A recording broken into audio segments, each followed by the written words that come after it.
we're getting food.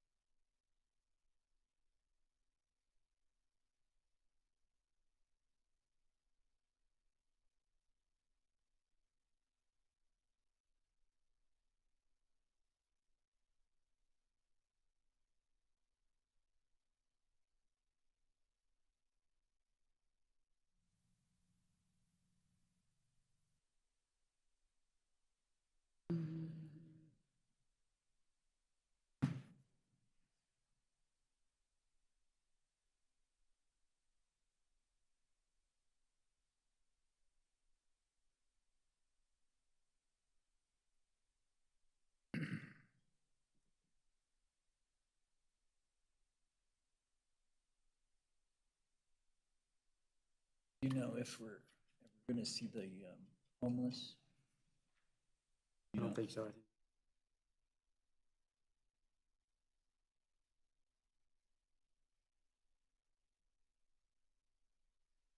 we ready, Caitlin, or are we waiting on somebody? If you are a commissioner, please be sure to unmute your microphone when speaking for the broadcast and recording. The Community Development Manager is the host of the Zoom meeting. Speakers will be able to unmute themselves when recognized. The public who did not register in advance can usually view the recorded meeting on the city's YouTube page within 48 hours. For tonight's Planning Commission meeting, please dial 720-386-9023 and use code 104091* for live Spanish translation services.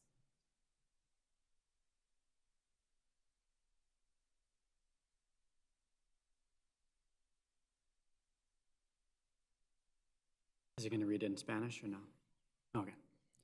We will call the meeting to order. Please stand for the Pledge of Allegiance.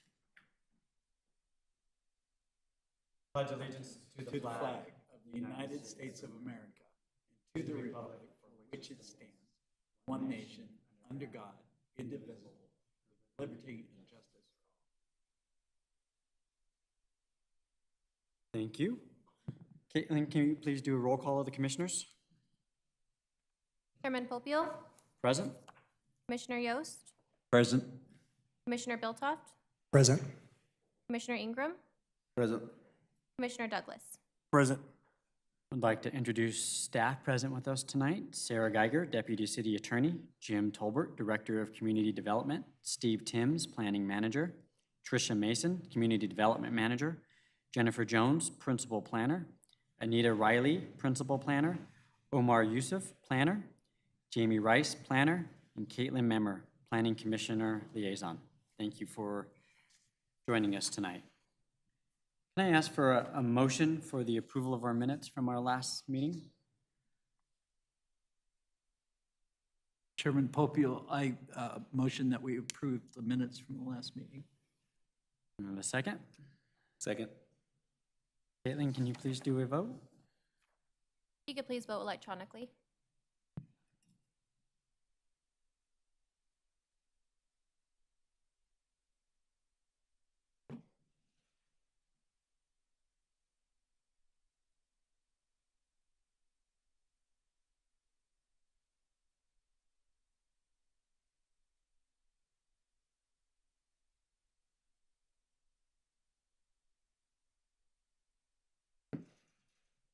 The motion to approve the minutes has passed, 4 yeses.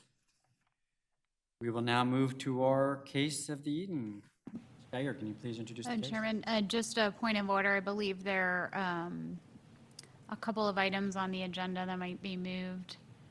And if you all Yeah, I want guess to if do a we motion. can, I think the one motion that we had, right, is the homeless services discussion as part of the study session. We're now going to revise that and not include that. So we can get a motion to amend the agenda to remove the discussion on the homeless services definition and zoning district. Mr. Chairman, I move that we remove the discussion of the homeless services from the agenda. Have a second? A second. Caitlin, could we please do a vote to confirm the revised agenda? It can just be a voice vote, too. Okay. All those in favor? Aye. Aye. Motion has passed. All in favor for amending the agenda? With that, let's move over to our case. Ms. Geiger? Hopefully, we don't get blown away while I read the For case sure. number. This is case number Z-660-99-00-00-03-03-17-22. That is Hanley Holdings requesting approval to amend the approved Mountain View Industrial Park PUD Amendment 5 to change Lot C, Block 3 from PUD Industrial I-1 zoning to PUD Industrial I-2 zoning, located at 9801 Havana Street, Zone Mountain View Industrial Park PUD, Plan Unit Development District, Amendment 5. We have Planner Omar Youssef presenting. Mr. Chair, members of the commission, thanks for having me today.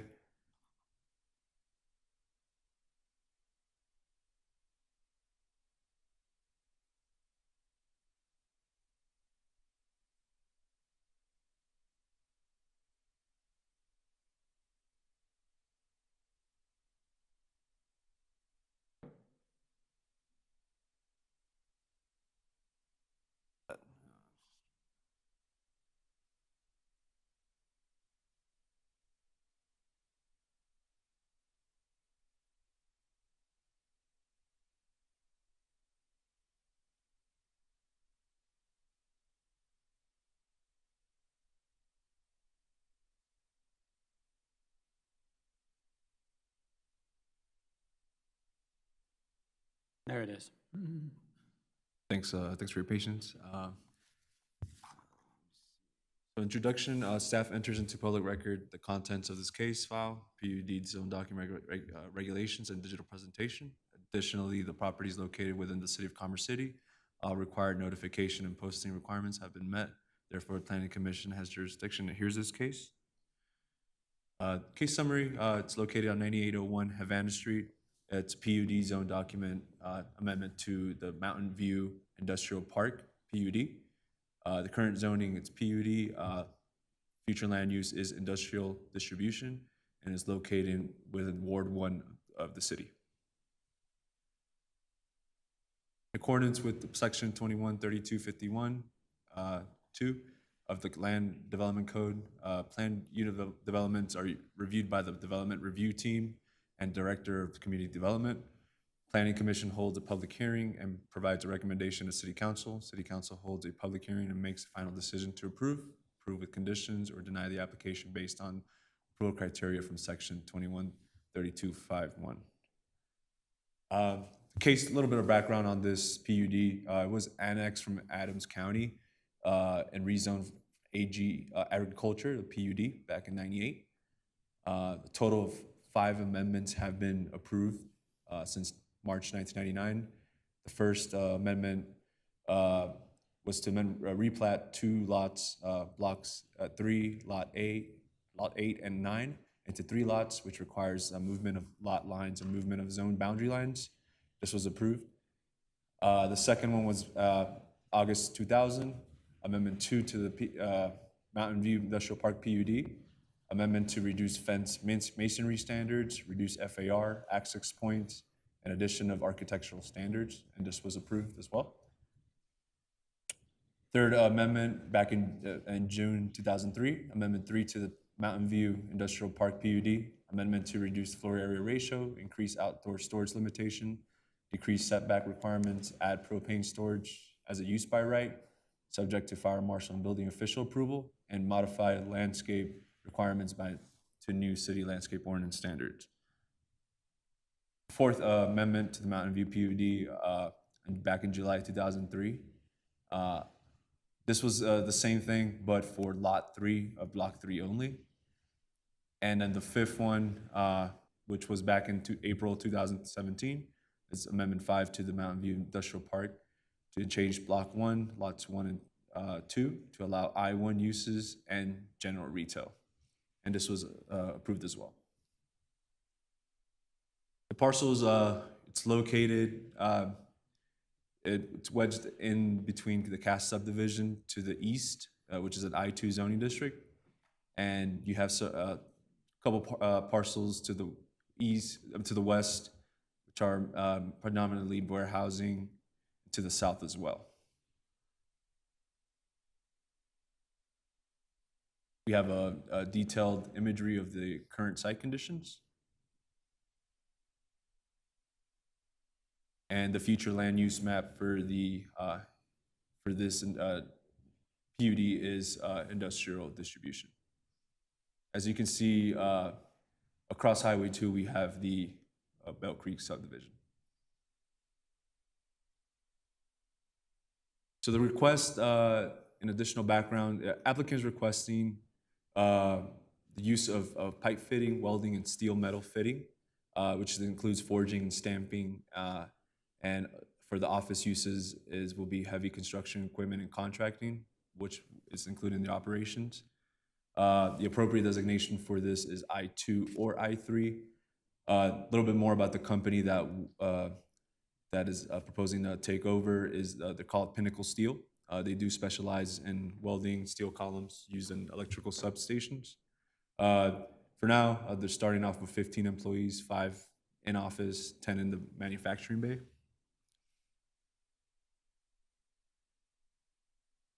As you can see here, our latest lot summary table shows a variety of uses from retail all the way to I-2, with a mix of I-1 as well.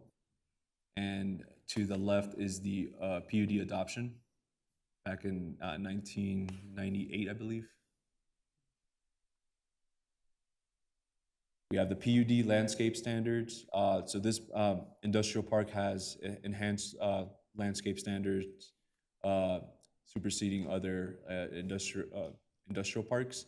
So we have, and this I'll talk about a little bit more on our approval criteria, but we have corner treatments, median along 96th Street, and as well as along the right-of-way between the property and the street. We looked at the uses back into 2020. The applicant did a use determination letter. We did find for the operations in the office, we have contractor operations, which involves heavy construction equipment and new use sales for storage. These uses are allowed in I-2 and I-3. And for the actual manufacturing, for specialization for the company, we have manufacturing metal, and under the forging and stamping, which is also allowed in I-2 and I-3. So this is the proposed amendment. As you can see, Lot C shaded on there. And this is also the proposed, kind of give you a detailed map of what are the distribution of uses throughout the PUD. So you can see closest to 96th Avenue, we have general retail and I-1 on that southeast corner. And along 96th Avenue to the west, we have I-1 uses. And when you go up into Hines Way and Havana, you have more of the I-2 uses.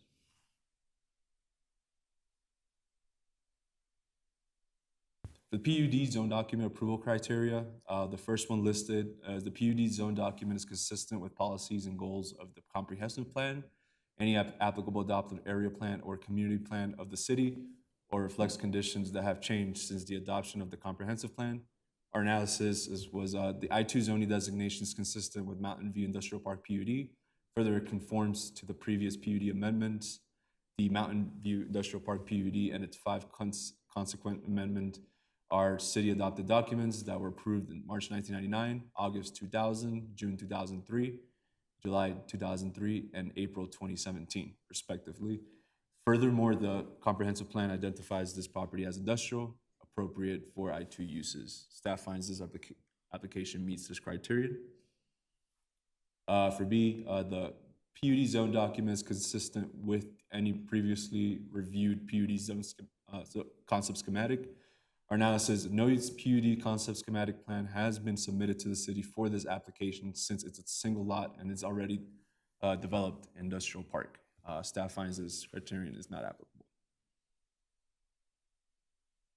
C, the PUD, one, addresses a unique situation, confers a substantial benefit to the city, or incorporates creative site designs such as achieves the purposes set out in this section, 214370 of the PUD zone district, and represents an improvement in quality over what could have been accomplished through strict applications of otherwise applicable district or development standards. This may include, but is not limited to, improvements in open space, environmental protection, tree vegetation preservation, efficient provisions of streets, roads, and other utility services, unique architecture or design, or increased choice of living housing environments. And then there's the second, the PUD is required to avoid completely prohibiting a legal permitted business use within the city. This one addresses I, the single I. Our analysis was the Mountain View Initial Park PUD zone document incorporated higher level landscape fencing and architectural design requirements than traditional industrial districts found within the city. The proposed amendment will continue this requirement and will improve the site as needed. And we find this meets this criterion. For D, the PUD complies with all applicable city standards not otherwise modified or waived by the city. Our analysis was this proposal was reviewed by referral agencies for conformance with standards in which all comments have been addressed. Public Works has made comments on making sure that the legal description matches what is on the warranty deed. Planning provided comments to the applicant to identify changes on the PUD. Staff finds this application that meets this criterion. For E, the PUD is integrated and connected with adjacent development through street connections, sidewalks, trails, and similar features. Our analysis was the subject property is fully developed and part of the existing PUD. No changes to connectivity are proposed. Existing streets and sidewalks are complete in place and provided connectivity through the subdivision to the subject property and to Havana Street. Staff finds that it meets this criterion. For F, to the maximum extent feasible and proposal mitigates any potential significant adverse impacts on adjacent properties or on general community. No significant adverse impacts were identified. Higher level design for landscaping and screening as identified in the PUD has been applied to this site. And staff finds this application meets this criterion. G, sufficient public safety, transportation, and utility facilities and services are available to serve the subject property while maintaining sufficient levels of service to existing development. Our analysis, the infrastructure and utilities exist within and alongside of the subdivision and subject property. No further changes are proposed. The police department and fire district have reviewed this application and are available to service this property as it's been annexed to the city for decades and has been developed industrial property for almost 20 years. Staff finds this meets the criterion. For H, as applicable, and the proposed phasing plan for development of the PUD is rational in terms of available infrastructure, capacity, and financing. Staff analysis, our analysis was the subject property is fully developed and all infrastructure for the subdivision has been constructed.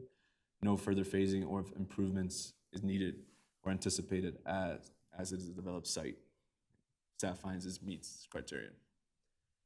And for I, the same development could not be accomplished through the use of other techniques such as height exceptions, variances, or minor modifications.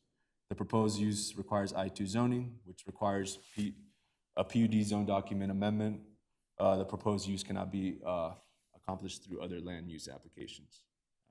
Staff finds it meets this criteria. So we took this application DRT back in January 20th, 2022. DRT, the development review team found no significant issues, allowing the case to be presented before this commission. The development review team recommends for this PUD amendment request.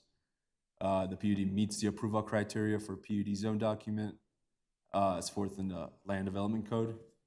Recommends that Planning Commission forward the PUD document, PUD amendment request to the City Council with a favorable recommendation. We did conduct a required public notification. 12 properties were notified. It was also on the newspaper, it's Commerce City Sentinel Express, and one sign was posted along Havana Street in front of the property. Staff is available to answer any questions. Is the applicant also present? Yes, yes, there. Do they have a presentation as well, or Sorry. do they have a presentation as well, or Do you guys have a presentation? Or? why don't we hear what the applicant has to say, then we can ask questions. Hi, I'm Rob Hanley. I didn't prepare a formal presentation. I apologize. It's my first go-around on something like this, so I'll note that for the future. But I would just tell you that we currently function within Commerce City.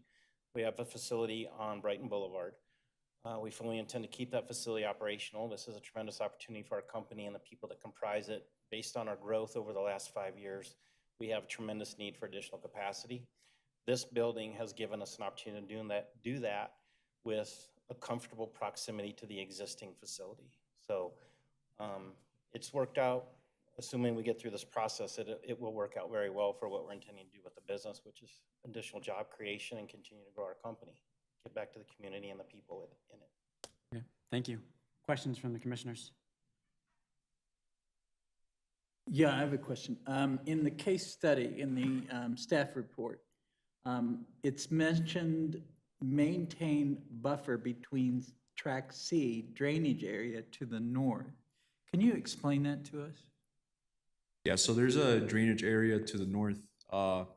We want to be able, since it's an I-2 use, we want to be able to screen and buffer as much as possible from that drainage area, since it's more intense use that will be going in there. So you pull up Can- the aerial, maybe, the aerial on that, and just, we'll just show the commissioners what that looks like.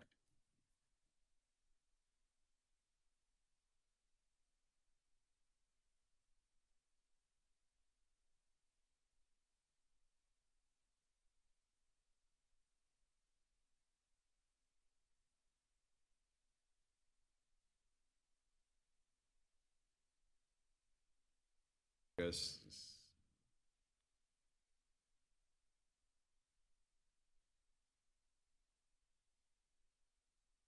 Oh. Okay.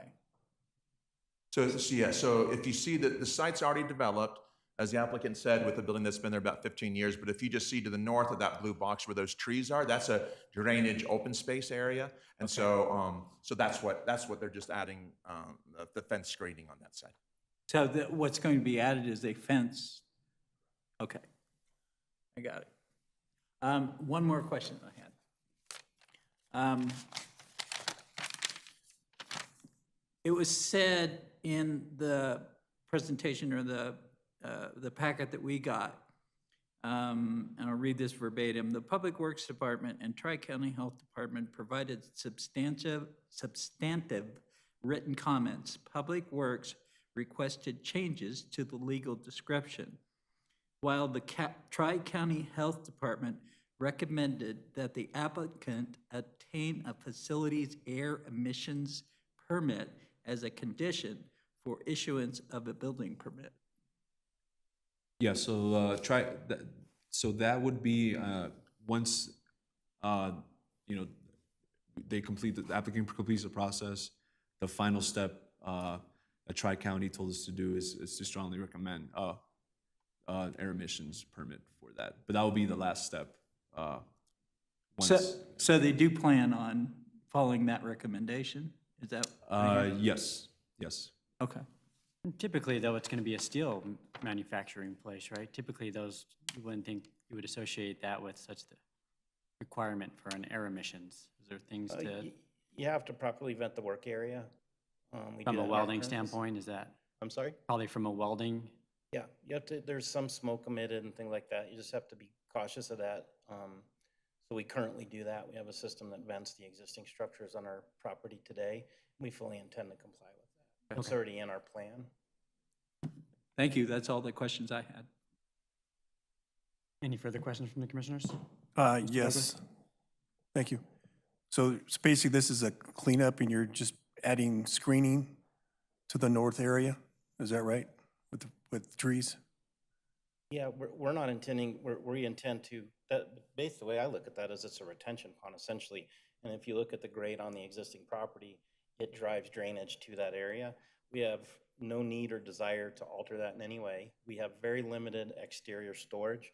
So the yard space, while valuable to what we do, there's constant movement of material through that space. So that will stay as is. Okay, The drainage plan will remain intact. We're not asking to alter that in any way. all right. Because the one is PUD, it shows the sketch of landscaping, and we're gonna add trees or so on the curb? Is that right? Not that I'm aware It's of. Amendment So- 5? I'm sorry. Yeah, no, I was just showing the landscaping for the entire PUD. Just to, Oh, okay. Just to kind of give you an idea of the enhanced landscaping that requires in that PUD. All right. Yeah.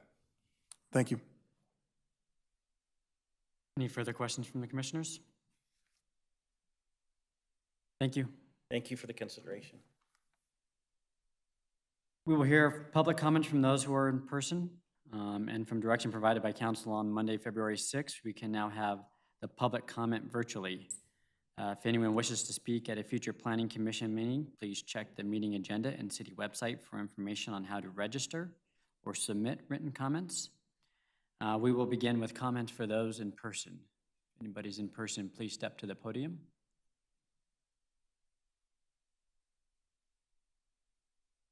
Does not look like we have anybody looking to discuss the case in person. We will now move to the virtual participation.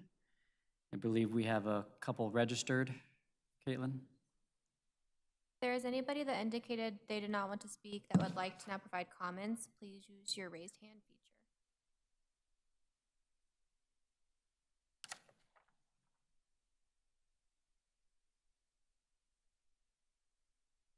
That concludes the virtual comments for this case.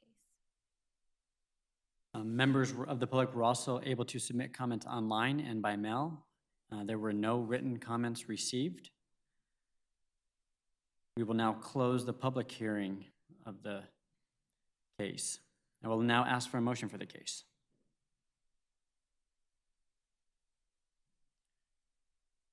Chairman Propel, I would like to move that the planning committee enter a finding that subject to certain conditions, the requested PUD zone document amendment for the property located at 9801 Havana Street, contained in case Z-660-97-99-00-03 2-17-22 meets the criteria of the Land Development Code, and based upon such findings, recommend that the City Council approve the PUD zone document amendment subject to the following conditions. The applicant shall obtain a copy of a facility's air emissions permit to the city prior to building permit issuance, if applicable. I have a motion. Do I have a second? Second. Any discussion from the commissioners? Caitlin, we will call for a vote. So please vote electronically.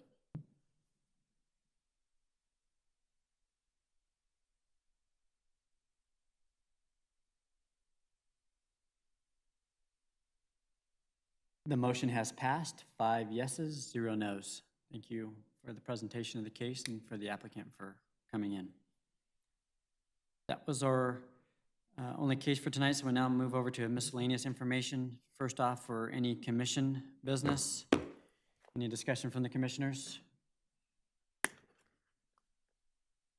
Any legal business, Ms. Geiger? Nothing from legal, thank you.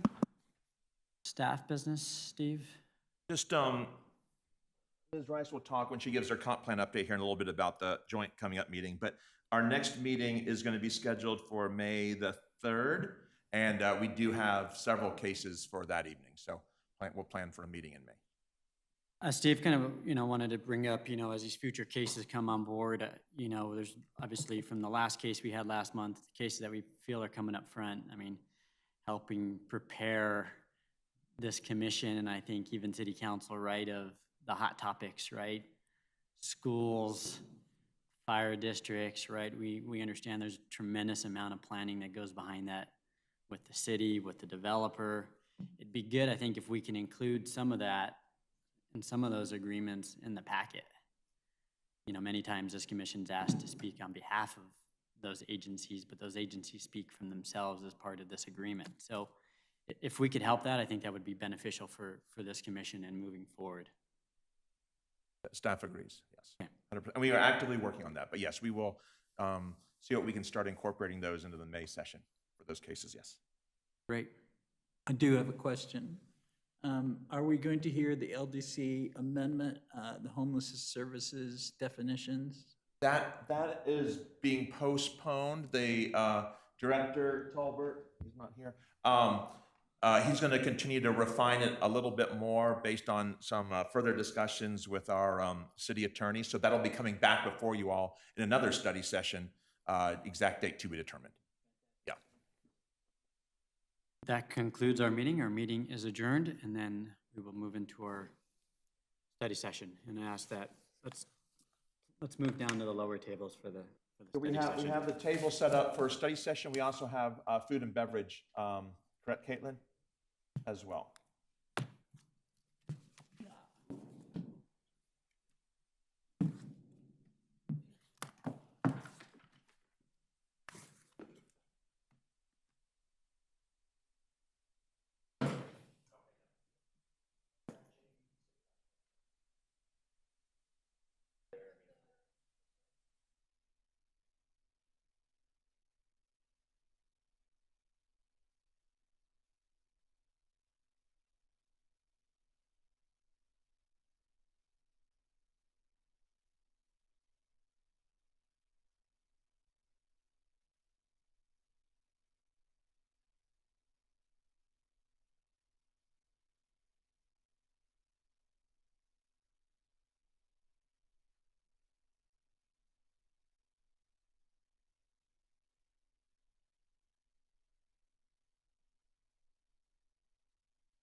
staff screen?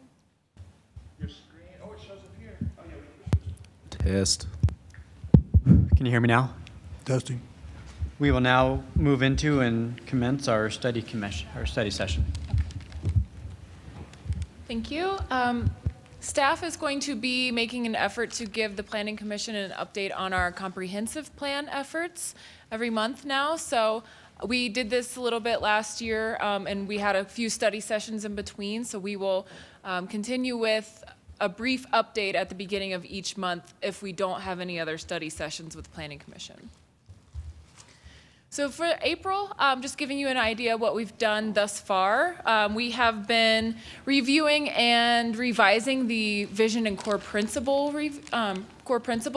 We did come to the Planning Commission on February 1st, if you do recall, just to go over that vision statement and core principles. We did go to City Council as well following Planning Commission, and we went to our advisory committees, including the Community Advisory Committee, the Technical Advisory Committee, and the Staff Working Group. We've also been looking at some key choice questions, which I'll get into a little bit more. These are looking at some really high-level questions that the city and staff has for our councils, for our Planning Commission, as well as for the public. We also have a public workshop that is scheduled for April 28th of this year. It's going to be at the Eagle Point Rec Center from 5:30 to 7:30. Once we get some more flyers and advertisements out, we'll forward those to the Planning Commission, just so if you guys want to forward those to any of your constituents, or just keep that in mind if you would like to attend, we would be more than happy to have you join us. At this public workshop, we're going to be going over these key choice questions, which again are these higher level questions looking at very simple questions, such as if you would like to see any entertainment within the city, what would that be? And that lists some very specific entertainment, and for example, movie theaters, more parks and rec, et cetera, et cetera. And then we will be bringing the revised vision and core principles to the general public. And this is based on comments that we've received thus far from the Planning Commission, from the City Council, as well as our advisory committees. So the hopes is that after we have this public engagement with the general public, that we will be close to having the vision and core principles finalized. Some next steps that we can be looking forward to is this tentatively planned Joint Planning Commission City Council study session on May 9th. And that will include the key choices in vision and core principles. So we would be bringing that back to City Council and Planning Commission after we have visited all of our various advisory committees as well as the general public. So that will be a chance to really wrap that up in terms of the vision and core principles and some of these key choices. So what we've been doing is kind of having like a poll for these key choices, so it does include a fun activity that kind of breaks things up a little bit. And what we can expect after these vision and core principles is we're going to be moving into the land use designations, which I know that's the majority of what everyone is expecting from this update, including the land use, future land use map, as well as some general designations. So that's what I like to call the meat of the update. So we will be beginning that sometime in June, maybe at the end of May. And that's it for my comp plan update. So if you have any other questions, I'll be happy to answer them.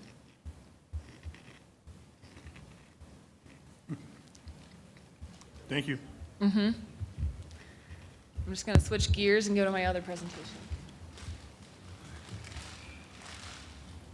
When does the comp plan have to be completed? We have it on the work plan to be completed by the end of this year.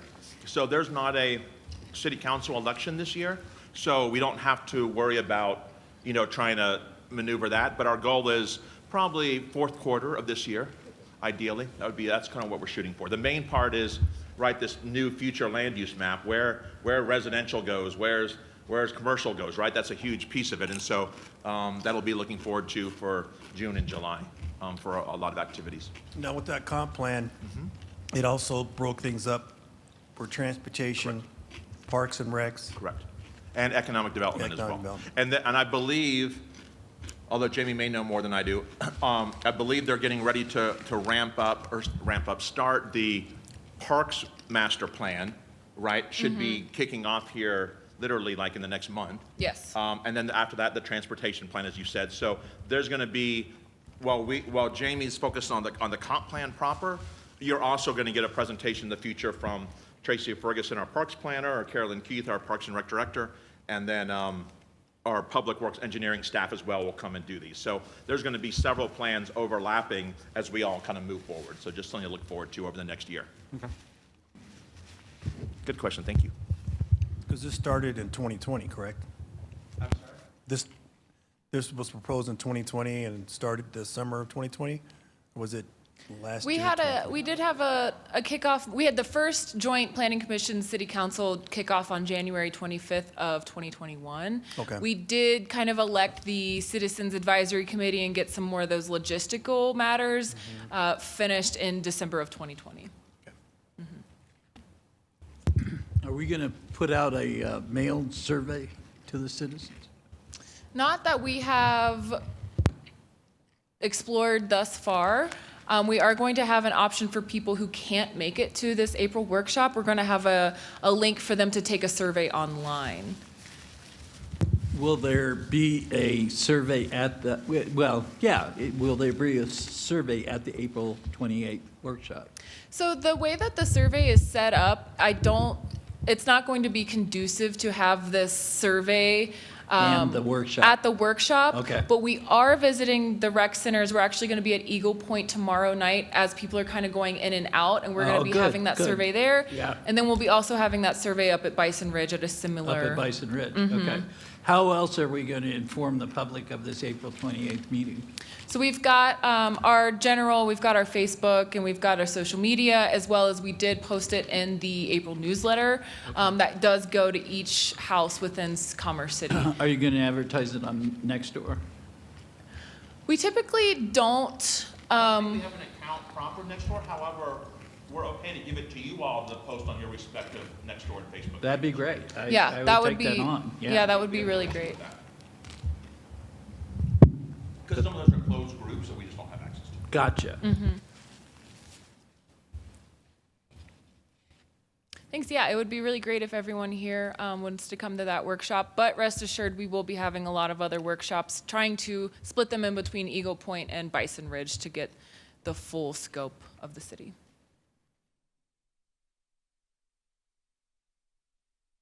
Okay, and with that, if there's no more questions, I'll move on to our second study session item. Tricia, if you'll share the other screen, thank you. Okay, tonight we have a concept schematic for what is known as Anderson Ranch.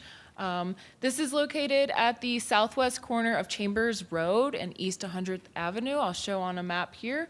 The applicant is Anderson Development Company, and this request is a PUD concept schematic, which again, because it's in a study session and because it's not a public hearing item, we'll be looking for feedback from the Planning Commission. We're not looking for a recommendation for the City Council, as this is a very conceptual preliminary effort for this PUD. Okay. The case summary, again, it's located at the southwest corner of East 100th Avenue and Chambers Road. It is a PUD concept schematic for new residential development. Currently, it is zoned agricultural 3 within the Adams County jurisdiction, and it is identified on the current future land use map within the comprehensive plan as residential medium. This process, again, as I iterated, we are looking for feedback only, and then you will see this as it comes through an annexation and PUD zone document, and that will be a recommendation for for City Council.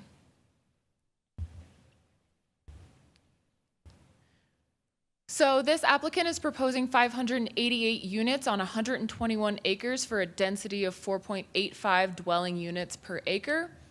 Within the residential medium designation in the comprehensive plan, it points out a 4 to 8 gross density dwelling unit per acre. The proposal includes 5 housing types, 5 different housing types, And it is also proposing a playground, neighborhood park, community center, and a pool. This is the vicinity map that you'll see.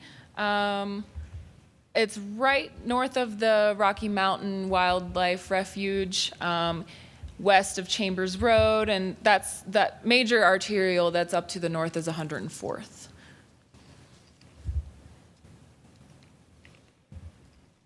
So some property history. It's historically been referred to as Anderson Ranch. There is an existing residential unit and barn.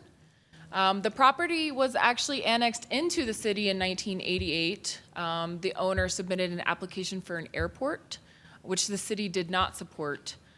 Therefore, it was de-annexed in 1998 and has remained in Adams County jurisdiction. This is just an aerial photo of the current conditions. As you'll see, it's not currently platted. There is that existing barn and that house on there. And some of the surrounding areas is platted with subdivision and residential growth. And we've got to the west and the south there, which is going to be future residential growth as well. Some site photos, if you can see these.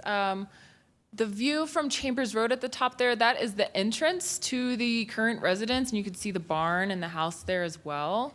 That bottom picture is the southeast corner of Chambers and East 96th, so not exactly on the corner of the proposal, but it kind of gives you an idea of what that current landscape is and the view shed and whatnot. And this is a view from the northwest corner of Sable and East 102nd Avenue. So as you can see, that house that's in the picture, that's the house that's currently on the property, as well as the barn. Okay, and this is the submitted PUD concept schematic, which you have also received in your packet as well. This is a general layout of the roads and the different housing types that are going to be present, as well as a school and park site that is dedicated, as well as the Anderson Ranch Neighborhood Park, which is down there to the southeast corner.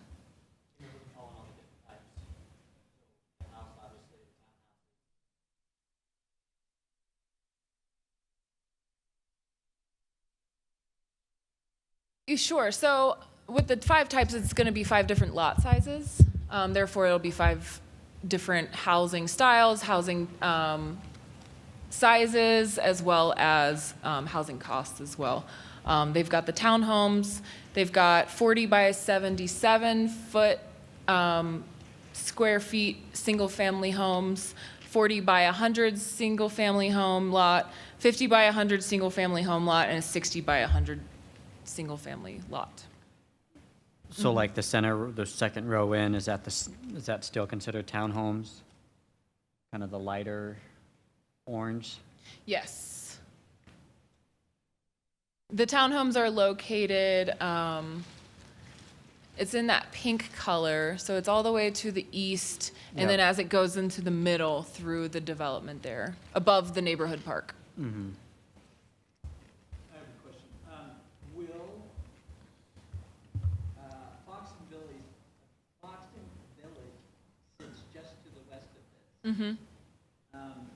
Will Foxton Village be able to enter in, I don't know what street that is, it's at the very southern end of the community. And then there's also one up on are those two going to be, here's what I'm aiming at. Mm-hmm. Sable, I live in Foxton Village, and Sable, when you go north on Sable and hit 104, that intersection has no stoplight, Mm-hmm. and it's a very dangerous intersection. My question is, will 102nd, either 102nd or this very, I'm sorry, will either 102nd or this very southern street run to Chambers, where there is a stoplight at 104th? What's 102nd? Is that the far north one? Just to the north of development of that L? Is that 102nd? Well, 102nd is at the very northern part of this. It's actually at the southern part of the. Oh, right behind the new apartments. Yeah, well, no, it actually butts up against Foxton Village and is a street on Foxton Village, in Foxton Village. Got it? I see it. But, you know, will you be able to take 102nd Avenue, and I don't know what the street is because it doesn't have a name, or to the roundabout here, and then go out to Chambers, go east out to Chambers, or do we know that? If I understand your question correctly, you're asking if 102nd Avenue will be extended to the east? Basically, here's my question. Will this neighborhood give Foxton Village access to Chambers? Yes. Oh, Yes. You'll go down Yes. 102nd to the east, all the way to Chambers. Yeah. That's what you're That's asking, Steve? fantastic. So, yeah, we require, as all of our developments, we require connectivity, and so, across, so we don't have, you know, a bunch of disparate subdivisions that don't connect to each other. So, Yeah, so yeah. there will be connections on the east side of Foxton Village that you can go through this development, either along 102nd or down, and then over to Chambers. Oh, that's fantastic. And likewise, eventually, there will be connection all the way down south to 96 as Down well, so you don't 96. have to cut over to Chambers. Okay, good. So good. Steve, let's talk lights, because I know, just like you said, same case that we talked about last month, right? People would like a traffic light at every intersection on the Chambers. What, is there a Well, proposed one at 102nd? Is there a proposed one, what's that mean? Is that 103rd or 100 and? Yeah, I don't think that, well, and correct me if I'm wrong, Jamie,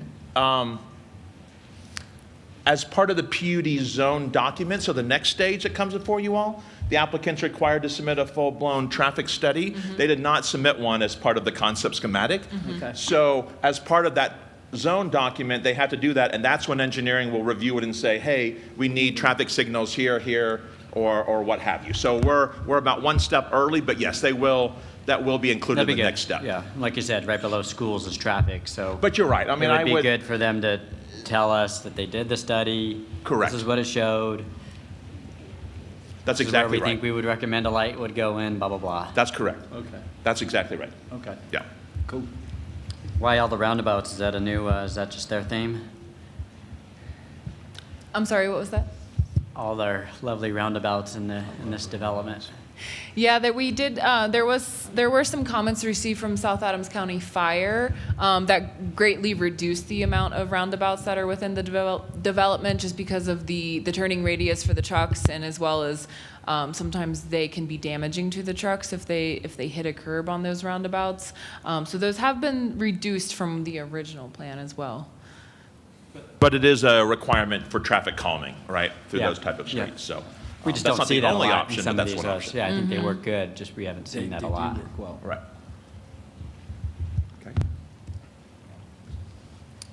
Okay, so looking at the comprehensive plan goals and just comparing that to this development and the respective goals, this does identify the property for medium residential, and then this zoning would be compatible with this type of development. Yes. I just had a question on the Anderson Farm map, if you don't mind going back to that.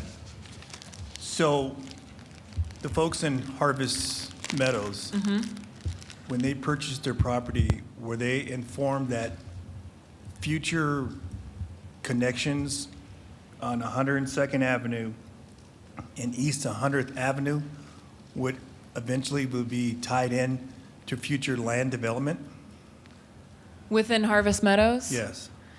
That I am not sure of, if they were notified or not. I wasn't a part of that development phase, and I'm not sure, Steve, if you've got any idea of. Yeah, that was done around, I don't know, 2008, 9. I will say 100th Avenue on the south side of Harvest Meadows, though, if you look at it, it's not the full width of a traditional collector street. Right. And so it has been the intent ever since Harvest Meadows was platted that 100th Avenue would be a collector that would be widened and then accommodate both subdivisions in the future. Okay. And then I know, I was looking at the notes from 2021. Was there a neighborhood meeting that included Foxton Village and Harvest Meadows? Not for the PUD concept schematic, that's not a part of this requirement. However, there will be neighborhood meetings for both the annexation and the PUD zone document, which are two different processes, so there will be two different neighborhood meeting opportunities during those processes.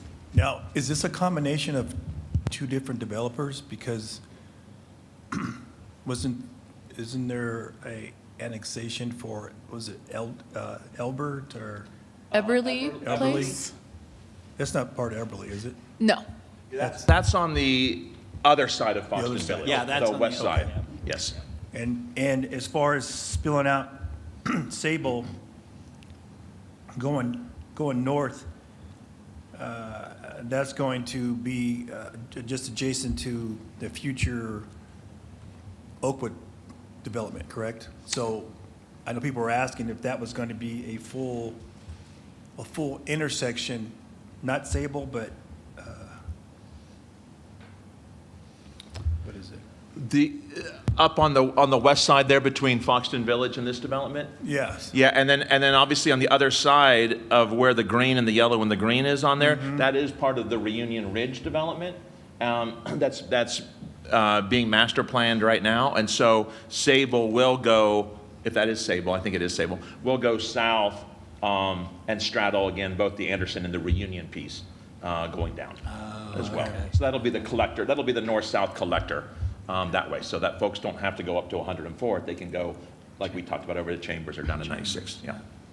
But I think to answer Steve's question, right, as part of the comp plan, when Foxton Village was built, this was designated as housing, residential. The comp plan that was in place prior to our current one in 2010 was the 1993 one, and the 1993 calls this area out to be a big yellow blob of residential. Okay. Yeah. Okay. And the 2010 plan then further refined it and made it a little bit more specific and identified schools and parks.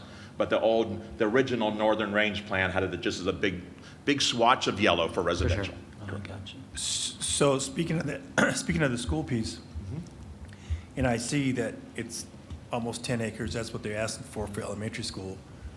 Now, was that their choice to have that small opening for a dedication for the school? Or is that something that 27J indicated that as far as growth and this coming in, it could be number 15 or maybe 16 as far as elementary schools, because there's, right now, number 14th elementary school is being built in South Lawn. Right. And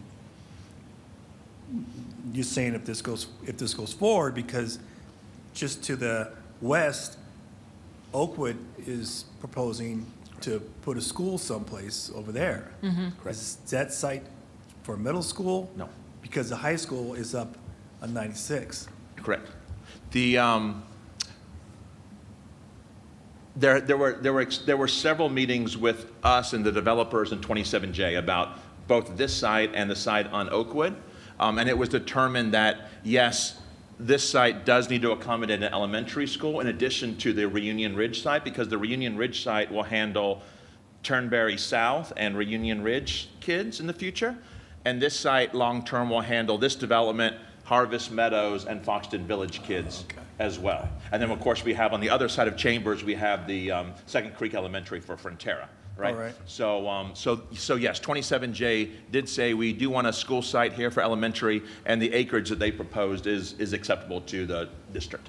Okay. Yeah. And then where it says park dedication, 2.85 acres, I know the folks in Foxton Village, you know, because where it sits open field, it says future park, but it won't be built until, because that's only a quarter. Correct. So that's only a quarter too. And it's supposed to be a full, like, 10-acre park. So the idea is that Reunion Ridge and this development would share that 10 acres that's required by parks. So this is the acreage that was required on behalf of this development, and Reunion Ridge will be making up Yeah, that they're 5 acres or what have you. other acreage Right- on right the west side. Okay, so it would straddle that C-shaped on the, between the greens? Yeah, so like, not exactly, but in Frontera, right, we have the Second Creek Elementary, then we have the park, and then we have the Stewart Middle School. Yep. This would be similar, only you would have the park, and school, but it would be a linear connecting that whole area, if you Oh, will. okay, so kind of elongated. Correct. So it would start in Foxton and then taper over into here, but then elongate and then connect to the elementary school site as well. Okay. Yeah. All right. Thank you. Good questions. I have one other question, just a connection to the east of Frontera Village, just with Chambers and the connectivity to those streets. So specifically where the views to the existing house, how that's a two-lane road, and just the connectivity of Frontera in this proposal. Just to acknowledge that as well, because I could foresee traffic issues happening at those intersections, because just with the speed of I saw in some of the comments, and someone brought that up about how 96 is a lower speed limit than Chambers is, and that's a pretty heavily trafficked stretch of road. Absolutely. Yeah, I think that the city's working on expanding, widening Chambers north of 106, right up to 120th. I would expect south of 104th and 96. I mean, there's right of way there, but I would expect that then to come up as well, right? But Chambers has been designed to be a 4-lane road for at least past 15 or more years. Yeah. Thank you. So I'll just go over this briefly. With the comprehensive plan goals, it is identified as residential medium, and this proposed development would comply with that designation. And the PUD includes 5 different housing types or sizes, ranging from townhomes to single-family lots with varying lot sizes. So this is just a look at this future land use plan that we've pulled off from the existing comprehensive plan, showing the site there. And you'll see this orange color, that is the residential medium that's been identified. And you'll see the surrounding sites as well. That's a very similar contiguous designation as well. I will point out those little blue flags. That is where the school sites have been planned for the comprehensive plan. So ideally, we want to keep the school sites generally the same as these designations that have been planned with both the school district and the city as well. Okay, so talking about some of the public facilities that are going to be provided, again, we've talked about this dedication for the elementary school, which, as Steve mentioned, we had multiple conversations back and forth with the school district and the applicants, and Public Works as well, to make sure that the school site works for all of the different scenarios that we were thinking of, as well as with our Parks Department. We have gone back and forth with them to make sure that this designation and even the shape of these parcels are amenable to their needs as well. There is also a 4.1 acre site for a neighborhood park, and that's going to be called the Anderson Ranch Park. And this is including a community center, a pool, and a playground. And I will mention that the community center will be comprised of that existing barn and house. They will be using those structures to kind of incorporate that into the development. And on the, on the whole concept plan, which is in your packet, this is kind of just an excerpt from it. There, you'll see that they have kind of planned this Western theme for the community park, so there's going to be different amenities and decorations and kind of a feel for that park that will be a Western theme. So it's going to have a pool, and looking at it right now.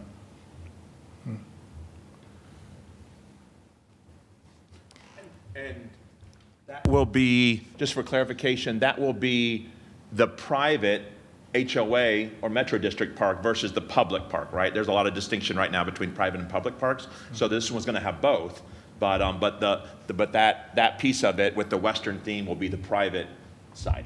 So.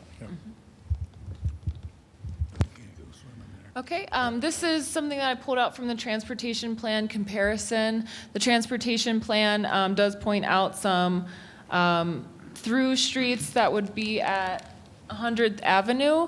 And for the most part, this development is contiguous with that transportation plan. It does wrap around the park and the school site for some of those through streets, so there will be access and connectivity.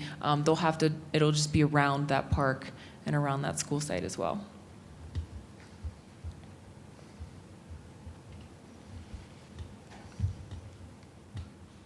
So eventually will Sable come out to 96? From what I understand, yes. As a part of our capital improvement projects. Right, it's because that school's in a corner there, you think about safety access and being right down in the bottom, it's gonna take a lot, time to get down there. So it seemed like that school would be more closer to in between 96, just easier access and accessibility. Yeah, and that's definitely a comment to consider in terms of extending 96 all the way to Sable on that end. That might be a requirement from Public Works as well as we get deeper into the PUD zone document and the annexation. So that's definitely something that we can comment. We can take a better look at those right-of-ways that are associated with the school there.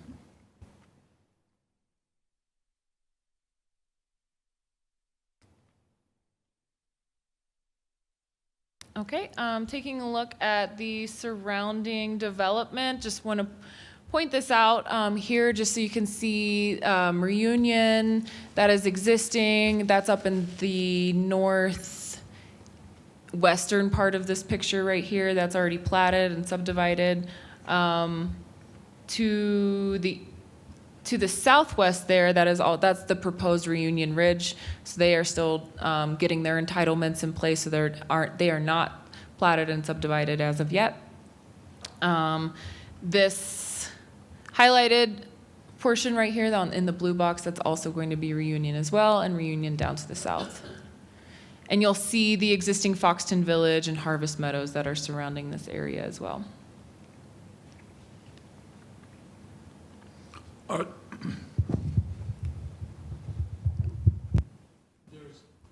don't know if I'm on or off.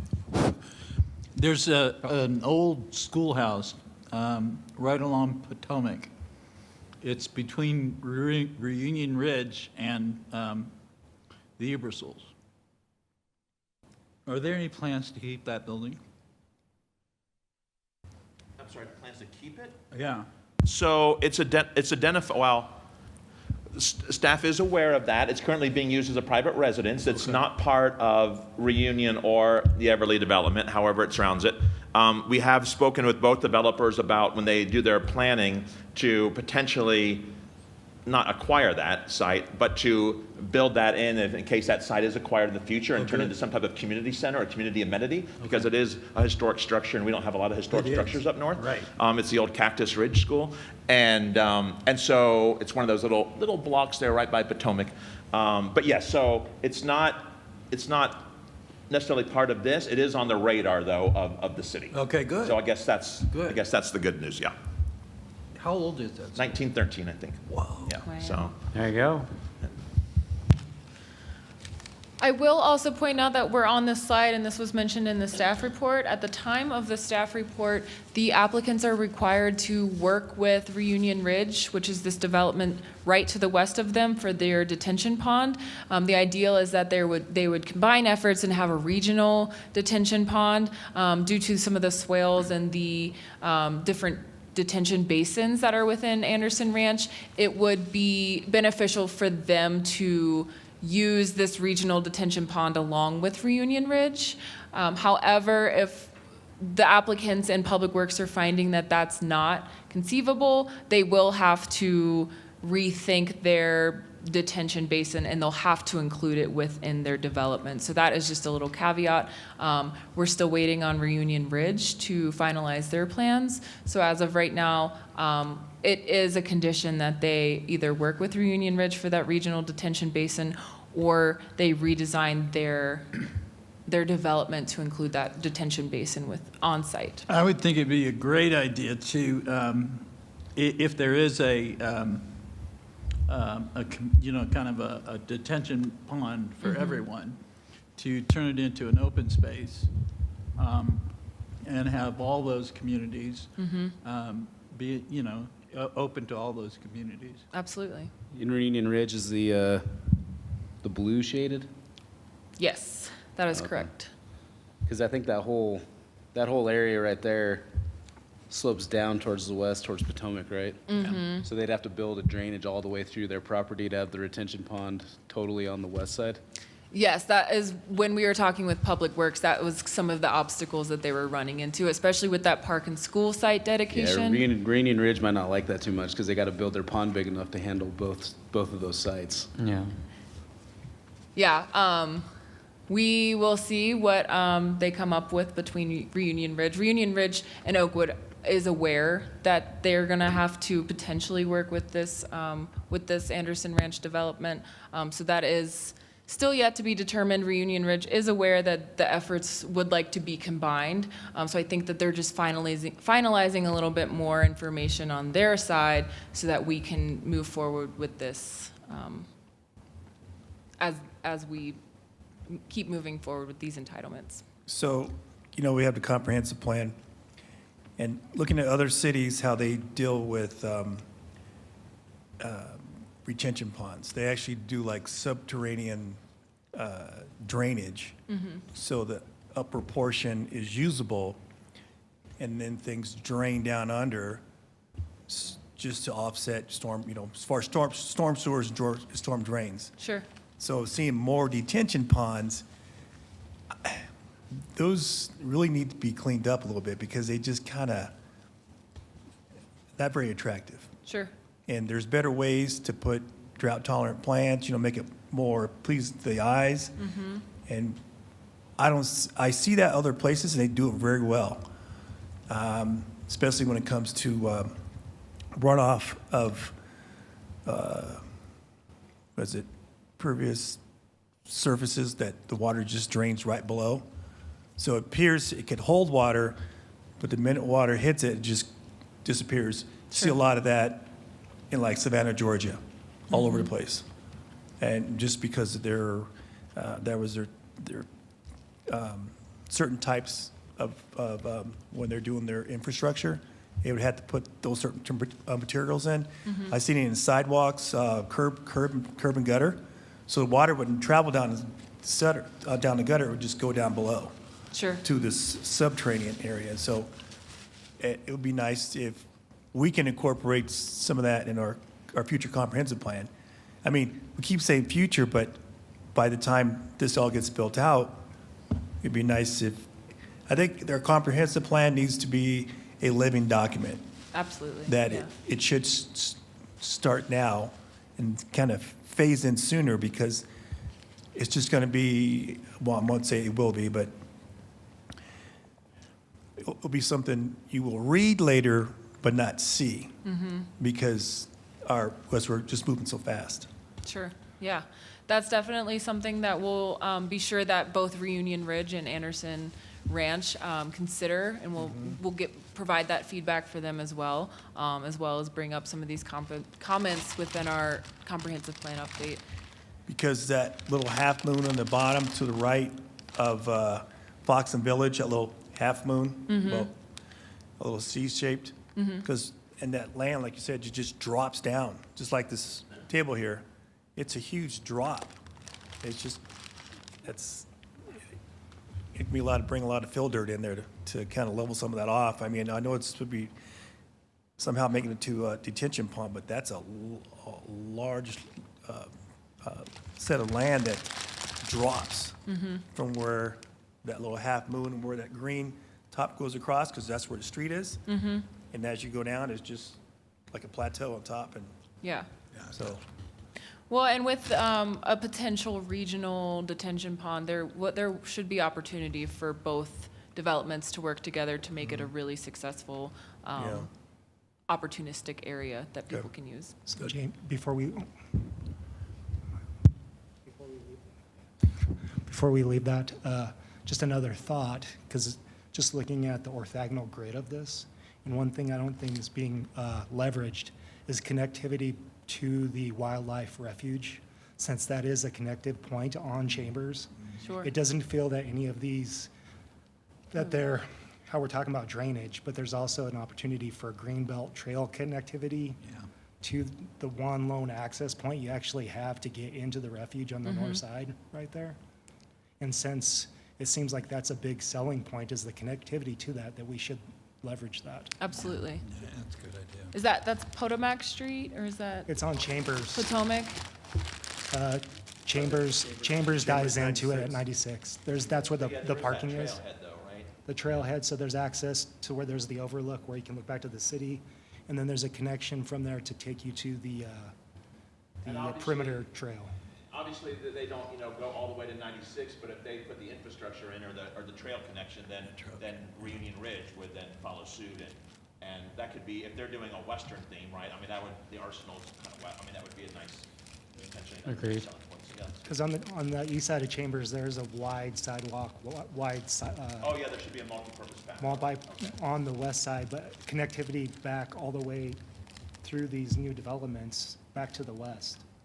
Because I think it would allow more people to connect to it. They're not going to necessarily go down 104th and come down. You'd have a lot more use. Yeah. And Rocky Mountain Wildlife Refuge did make a comment on that as well, so we have reiterated that to the developers, as well as any rounds that it goes out for referral for the actual PUD zone document. Those comments will be brought up again, but I think that is a really great opportunity for this regional trail connection throughout the city. Yeah. Yeah, because I also heard that there might have like you go, when you go on the golf course, well, actually, Chambers are going to go underneath, I'm sorry, as you travel up to 112th, in the golf course, you're going to go underneath the other side, and I thought there was going to be a concept here on the corner of 96 and Chambers to actually go underneath the road safely to get to the open area for bikes and all that, but I have to go through the light. Sure.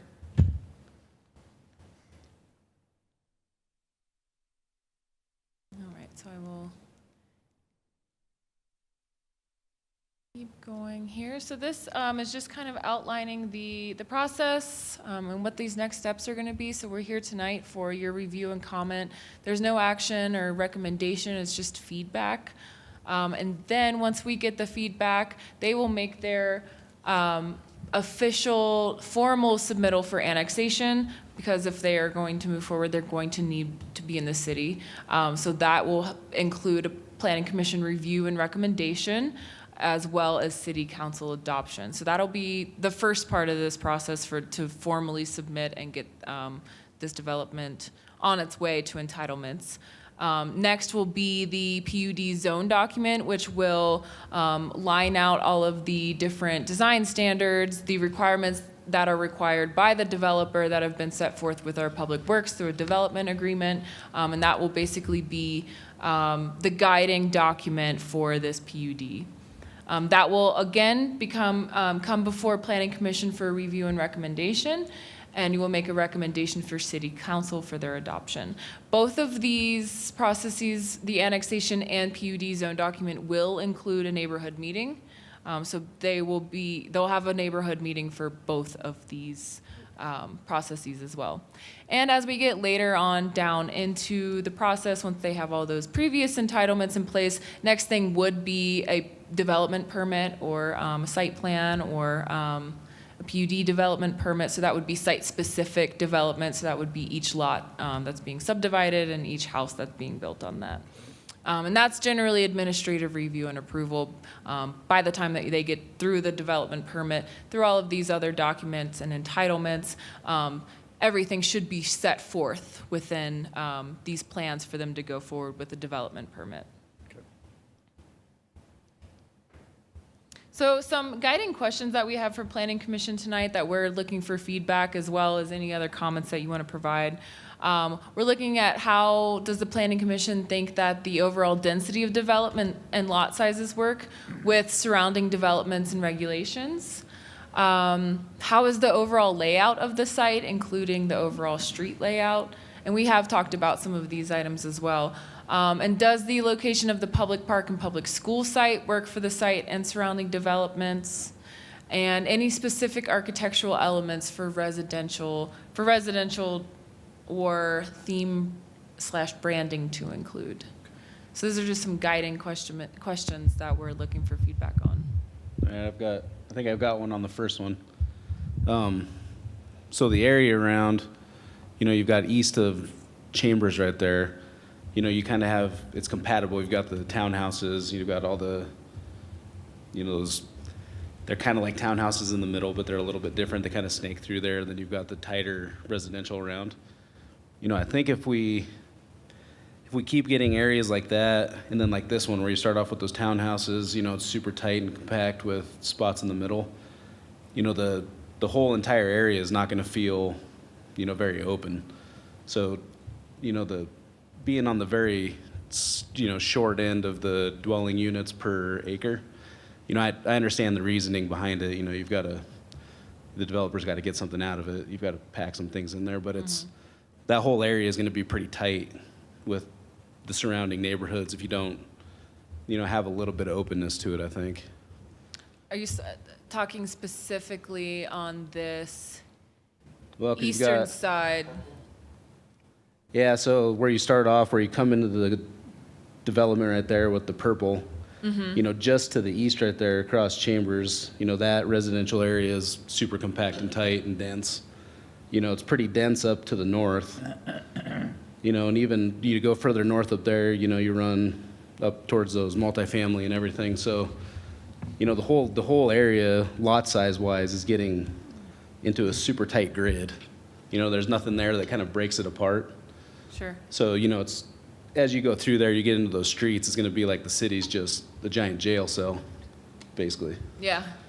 So even if they had, those like yellows that they were gonna try to make bigger, and then, even if that area kind of in between, instead of like 60 by 100 foot lots, they had, you had a couple decent size, bigger quarter acre lots, third acre lots, to kind of break up the residential density. Sure.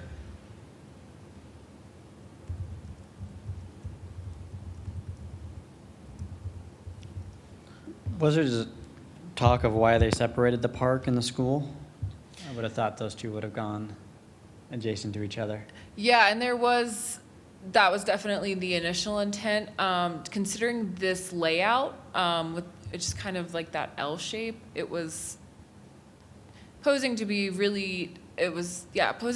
pretty difficult for the developer to have their density as well as the lot configuration and the street layouts, for those to be combined, just because of those different retention ponds that are located within this development, as well as some other complications that were approved. This was approved by the school and park sites, but typically you would see them together. But considering the configuration and the shape of this lot, parks and schools, they did sign off on this. Well, especially, I think we'll have some argument, right, that that's a pretty tight site. And I think Steve said it earlier, right, that 27J was good with the 9.5 acres, but that would have made it feel a little bit. And part of it too is that you have to remember that there'll be another elementary school to the west in Reading Ridge, and this 27J wanted to try and keep those apart as much as possible. So that's another reason why Okay, it that got makes pushed a sense. little bit more, yeah. But I agree with Jordan on a little bit of the layout on the entire site. I do feel like we're going to receive some comments of the existing houses, right, to that northeast corner that are adjacent. Some are adjacent, right, to new houses. Some are adjacent to the townhomes. I think we are probably going to hear some feedback that if they prefer to be adjacent to the more traditional house versus the backup to another townhouse. Versus moving those townhouses central or to Chambers.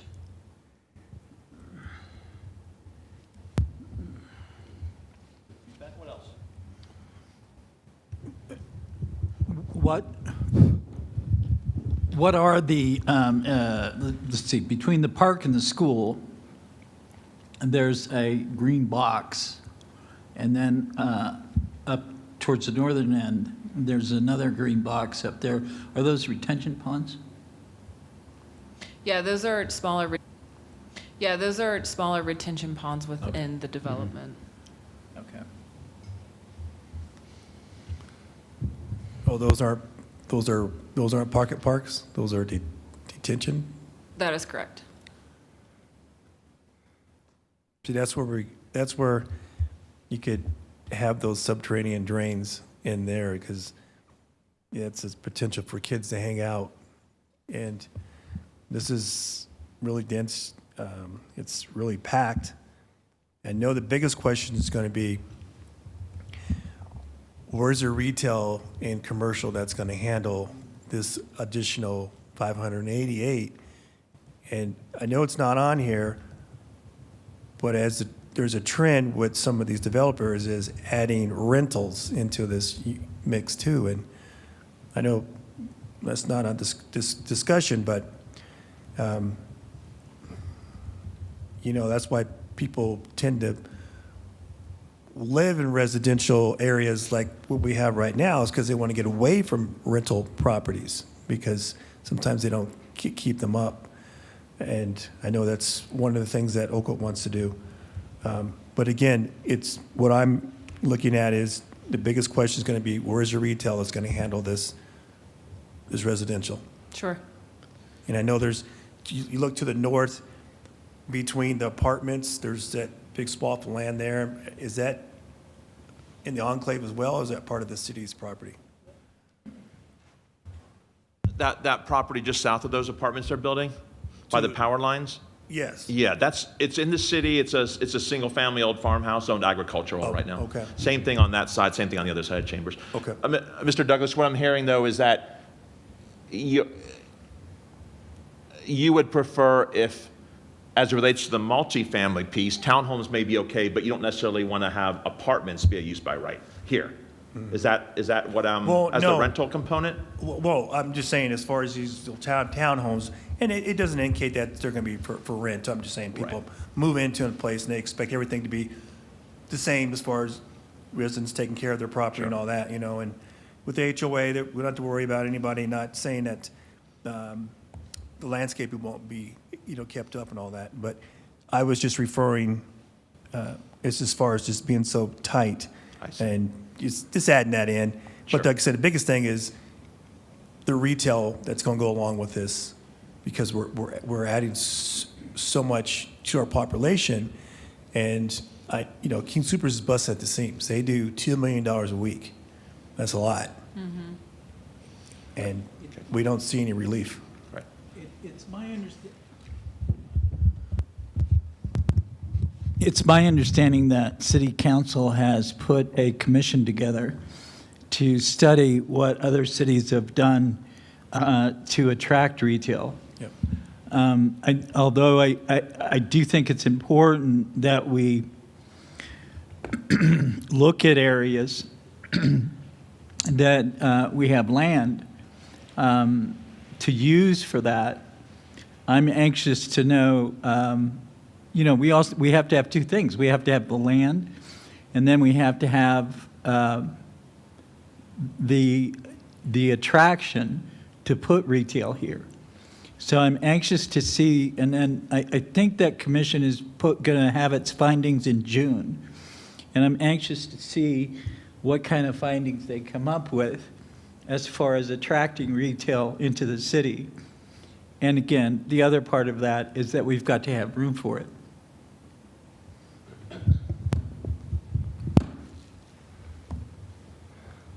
So, Jamie, one other point. I just went back to Jordan's point and just looking at the plan. The one thing where I think they could leverage is that they have a framework for view promenades back to the west. But as you get to the west of the development, they fall apart. So you have the townhomes kind of blocking out that northeast side. It's, to his point, there's a very constrained grid there. Mm-hmm. It's blocking the view. You get to where the traffic circles are, and that's a wide promenade. and that seems like it's an elevated portion of the site where the house is. To have that as a protected promenade view back to the west, if that could carry through, because this is just a very orthogonal grid and it could feel almost boring. They're trying to do diversity of the lot sizes, but it's losing what's special to the site in that house. Yeah, they're trying to leverage that as a park, but there could be protected views through it to connect to it. Because that's one thing I think is successful about the way that the Reunion Central Park is laid out, is how it's orthogonally laid out to the grid to look at Long's Peak. So I would challenge them to look at that about the, if there's view corridors that they could protect and carry through, especially since you're on a prominence. Yeah, great comment.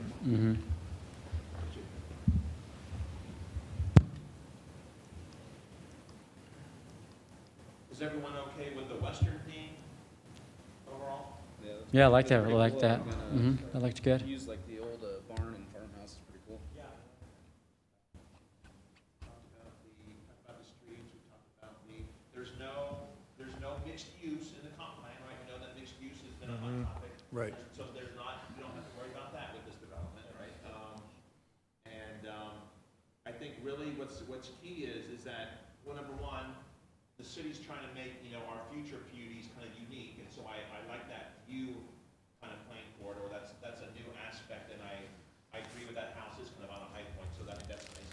I think also just working, it's gonna be critical that they work with their Reunion Ridge on south and west, but also with their existing neighbors in Foxton and Harvest Meadows too. So I think that would be an important takeaway that's done. How come we received public comment already? I thought we don't receive that till it kind of formally submits. How come we received the public comment already? There was a referral.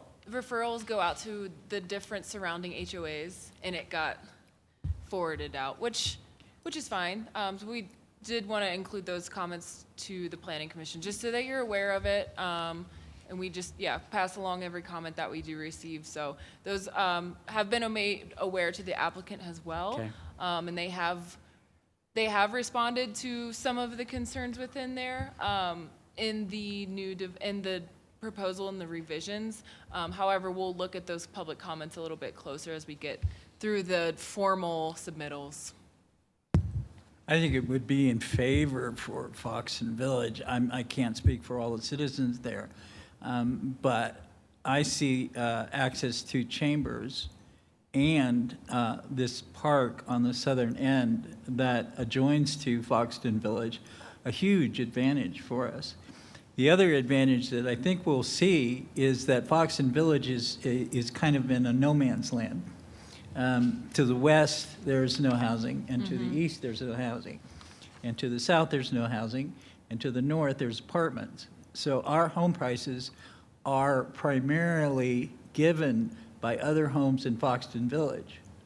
I think once this new community comes in, you're going to see a dramatic rise in home prices, because now we will have neighbors that are within a quarter of a mile, which is where most appraisers and realtors look. So I see it as a huge advantage for Foxton. You only have to wait a couple of years and then you'll be surrounded. Yeah, I'll sell my home by then. For sure, yeah. Everyone go buy a property, is what Yeah. you're saying, in Foxton Village is. But yes, I think that for years, I would agree, Foxton Village has kind of been a little island in the northern range, right? And other developments have had other, neighboring developments, but all this time now, Foxton's been by himself, and so this will be interesting to see, but yeah. Yeah, and Steve, our home prices have always stayed, now they're beginning to rise, but they've always stayed sub-level. Compared to some of the surrounding ones, Union and everybody else, yeah. because there's no way to do comparables. Yeah, exactly. All right. Any other feedback? This is very good. We appreciate this, right? So thank you all so much. And I guess you said that they're going to be working with the neighbor like Foxton and all that stuff on, certain items. And that, I don't know if you said like architectural. Is there a plan to kind of keep some of the, like signage into the subdivisions and everything kind of similar? And Typically with PUDs and these larger residential developments, they do kind of brand it themselves so that it will be a different monument sign. That Western vernacular, right? Gotcha. We looked at, right? just had that case last month of Atomic Arms, right? Wanted to Yep. update their signage. So more than likely, they probably will use that, but we can certainly bring that forward, yeah. Just as long as it's asphalt, not dirt roads. All right, very good. Thank you. I always appreciate that. Great. Yeah. We're not doing the homeless one, so, we have no more study session items for y'all this evening. And we will look forward to seeing y'all next month. Our, We'll send you an invite, Tricia and her team will send an invite to the joint city council, PC meeting great. as well. Our meeting is adjourned. Thank you.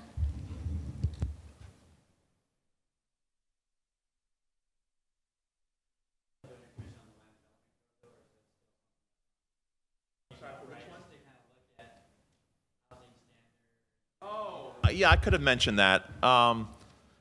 So council, I don't know, a week ago, 2 weeks ago, sometime recently, everything kind of runs good. But they did approve a reappropriation to, and for us to do an RFP to get a consultant to update our land development code. So, we haven't updated it in 13 years, give or take. And so there's opportunities, there's sections that need to be updated. And so some sections are fine, but others need to be updated. So we will be kicking off that later in the summer, and that'll probably be a year-long process. But yes, that's a good opportunity to kind of get these more modern aspects involved. So one question I didn't hear.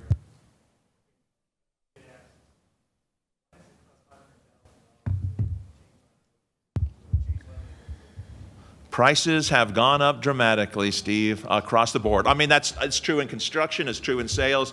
Consultant prices have likewise escalated, and even from what they were a year or two ago. So if we were doing, a quarter, 250,000 or 300,000, literally they have gone up that much in a